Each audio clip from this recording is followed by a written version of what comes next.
নমস্কার বন্ধুরা, আপনাদের সাথে একটা কারকলপুর শেয়ার করব। যাই হোক, দেখুন কারকলটা আমি একটু হালকা নুন দিয়ে সেদ্ধ করে নিয়েছি। নিয়ে এই দেখুন চামচ দিয়ে ভেতর থেকে সবগুলো বের করে নিয়েছি। ওর ভেতরে যা যা রয়েছে সেগুলো বের করে নিয়েছি। আমার বাঁ হাতে ফোন, এক হাতে আমি দেখাতে পাচ্ছি না। একটু সাইডগুলো একটু হালকা করে দেবেন, দেখবেন চার চামচের পেছনে দিকটা দিয়ে বের করে নিতে পারবেন। দেখুন এইভাবে আমি একটু হাত দিয়ে দেখিয়ে দিলাম। এদিকে আমি তেল দিয়ে দিয়েছি, তোমার পেছনে তেলটা দিয়ে দিয়েছি। এবার আমি একটু কালো জিরা ফোড়ন দিয়ে দিলাম, সুন্দর একটা স্মেল বেরিয়ে যাবে। ওইদিকে আমি সাদা সর্ষে,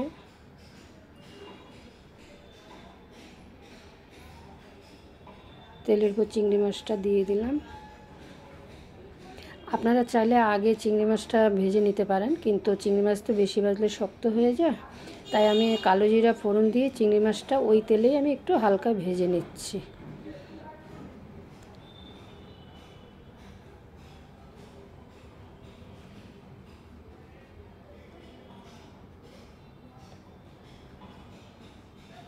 সামান্য একটু নুন দিয়ে দিলাম।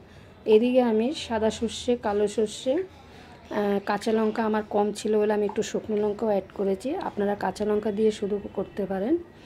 আর সাথে আমি নুন দিয়েছি, যেহেতু একটু তেতো তেতো হয়ে যায়। আর এটা শিলে বেটে নিতে পারেন, আমি মিক্সারে করে নিয়েছি। এবার এদিকে আমার চিংড়ি মাছটা একটু নেড়ে দিলাম। আমি কিন্তু এই চিংড়ি মাছের সাথেই সর্ষে, কাঁচা লঙ্কা, শুকনো লঙ্কা, নুন একসাথে যে বেটে নিয়েছি সেটা আমি এটার সাথে কষিয়ে নেব। দেখুন আমি মশলাটা দিয়ে দিচ্ছি।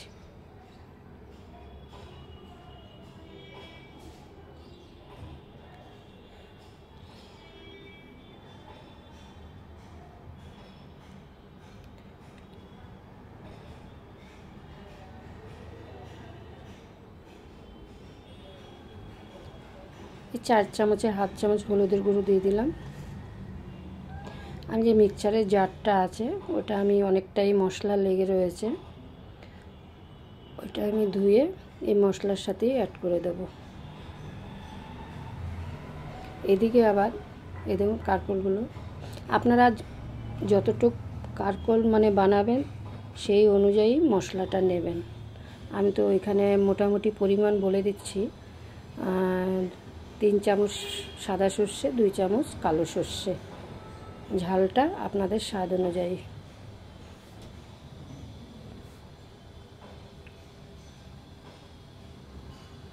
ওই মশলাটা কষানো হতে হতে এদিকে আবার আমি একটু এগুলো বের করে নিচ্ছি।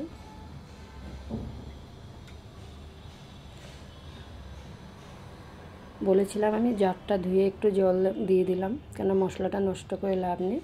এদিকে দেখুন বৃষ্টি হচ্ছে। এটা কিন্তু আমি শনিবার দিন দুপুরে বানিয়েছি। হয়তো আজকে আমি এটা ভিডিওটা আপলোড করতে পারবো না, আমি রবিবারে এটা আপলোড করব। আমাদের এদিকে কিন্তু প্রচুর বৃষ্টি হয়েছে। সকালে ভালো ওয়েদার ছিল, কিন্তু হঠাৎ করে বৃষ্টি। আচ্ছা, আমি একটু স্বাদ অনুযায়ী চিনি দিয়ে দিচ্ছি। চিনিটা কিন্তু আপনারা অ্যাড করবেন, টেস্টটা কিন্তু দ্বিগুণ বেড়ে যায়। আমি একটু বেশি করেছি, আপনারা কম হলেও একটু করবেন। আমার সবগুলো বের করা হয়ে গেছে। দেখুন একদম বাটি রাখতে হয়ে গেছে। খুব বেশি সেদ্ধ করবেন না, এটা যেন ভেঙে না যায়। এই দেখুন সব ভেতরের অংশগুলো সব বের করে নিলাম। এদিকে আমি মশলাটার মধ্যে দিয়ে দিলাম, দিয়ে যতক্ষণ তেলটা না ছাড়বে কষাতে হবে। রান্না কিন্তু কষানোর উপরেই টেস্টটা হয়। বলে না, যে কোনো জিনিস একটু ভালোবেসে যদি ধৈর্য সহকারে রান্না করা যায় সেই জিনিস কিন্তু খেতে ভালো লাগে। এটা আমার দিদা বানাতেন। আমার দিদা তো নিরামিষ ছিলেন, ভেজ। দিদা কিন্তু এটার মধ্যে নারকেল, সর্ষে, পোস্ত সব মিলিয়েই বানাতেন। আমি ভাবলাম দেখি তো চিংড়ি মাছ অ্যাড করে, এর মধ্যে আপনারা নারকেলও দিতে পারেন। আমার নারকেল ছিল না ঘরে।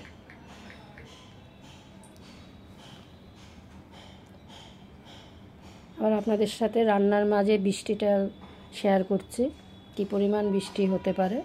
আবার আমি একটু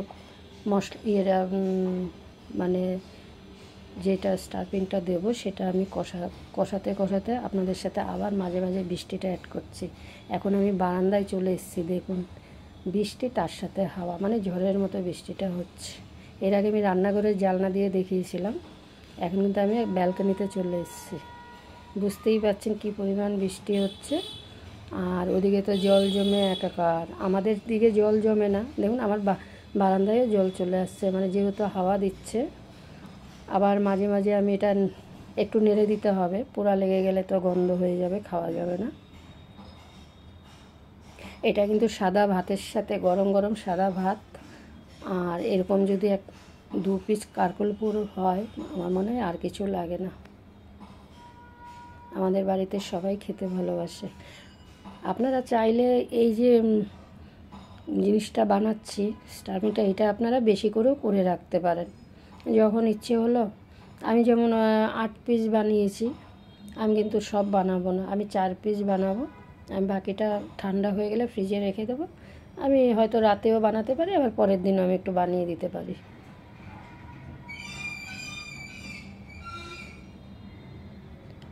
ওই দিকটা দেখুন কী পরিমাণ জল জমে। এর আগে আমি এরকম একটা ভিডিও দিয়েছিলাম।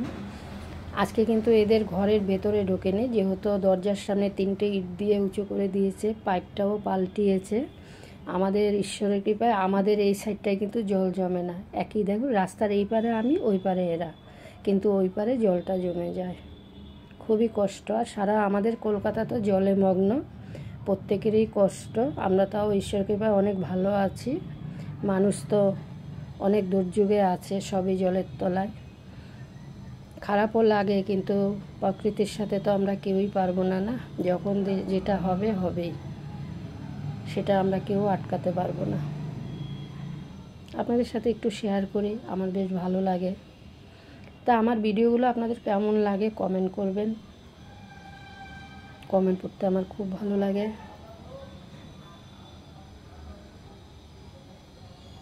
দেখুন কীভাবে জলের মধ্যে এরা দাঁড়িয়ে আছে ছেলেগুলো।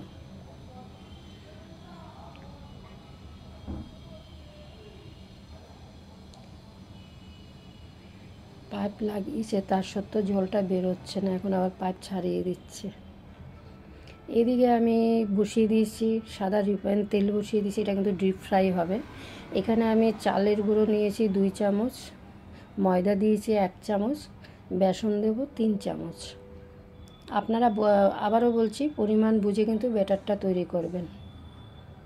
আমি 3 চামচ বেসন দিয়ে দিলাম। এর মধ্যে অ্যাড করব নুন, চিনি, হলুদ, স্বাদ অনুযায়ী। নুন চিনিটা আপনাদের স্বাদ অনুযায়ী।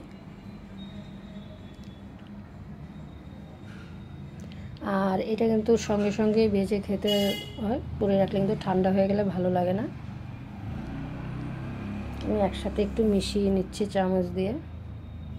এবার পরিমাণ মতো জল অ্যাড করব, ঠান্ডা জলই অ্যাড করব।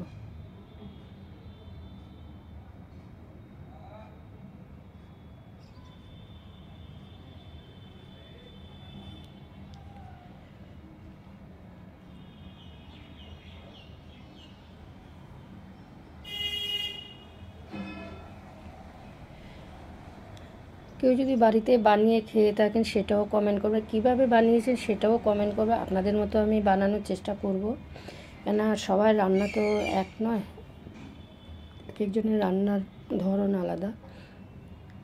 কেন আপনাদের কাছেও আমার শেখার অনেক কিছু আছে। দেখুন বেটারটা, এই প্রসেসটা এরকম, বেশি পাতলা করবেন না, একটু রেস্টে রেখে দিলাম। এদিকে আমি ওই যে কারকলের বাটিগুলো রয়েছে, ওর মধ্যে আমি এখন স্টাফিংটা ভরে নেব চামচ দিয়ে। আরেকটা কথা বলছি, এই যে ওইটা দিয়েও কিন্তু আপনারা ভাত খেতে পারেন। এই যে চিংড়ি মাছ দিয়ে এটা বানিয়েছি, তো এটা দিয়েও শুধু খেতে পারেন, খেতে কিন্তু খুব ভালো লাগে।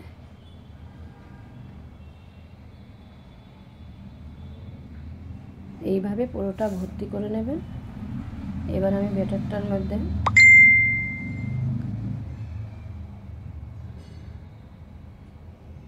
আমি হাত দিয়ে দিচ্ছি প্রথমটা, এবার আমি গরম তেলে, এটা কিন্তু ডিপ ফ্রাই হবে, আবারও বলছি। আর খুব গ্যাসটা একটু মিডিয়ামে রেখে দেবেন, একটু হালকাভাবে ভাজাটা হলে ভালো হয়, নাহলে পুড়ে যাবে, এদিকে ভেতরে থাকবে। চালের গুঁড়োটা দেওয়ার কারণ হয়েছে খেতে কিন্তু বেশ ক্রিস্পি হবে, ভালো লাগে খেতে। আরেকটা আমি সাজিয়ে নিচ্ছি। আমি এর আগেও এটা দিয়েছি, আমার ইউটিউব চ্যানেলে দেওয়া আছে।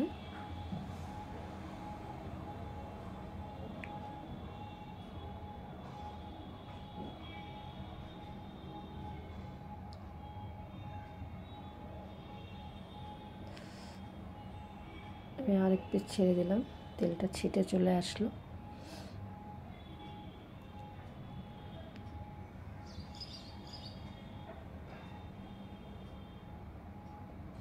আমার কড়াইটা একটু ছোট হয়ে গেছে, মনে হয় এক পিস করে ভাজলেই ভালো হতো। যাক, আমি আরেকটা চামচের সাহায্যে উল্টিয়ে দিলাম।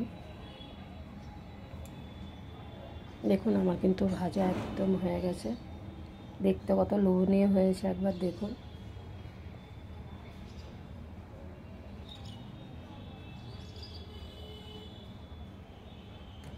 এইভাবে আমি 4 পিসই ভাজবো।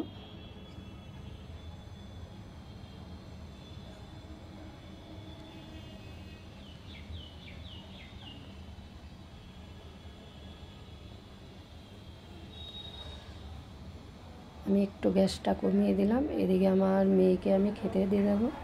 ভাতটা বেড়ে নিয়েছি, আমার মেয়ে 1 পিসই খাবে, সে কমই খায়।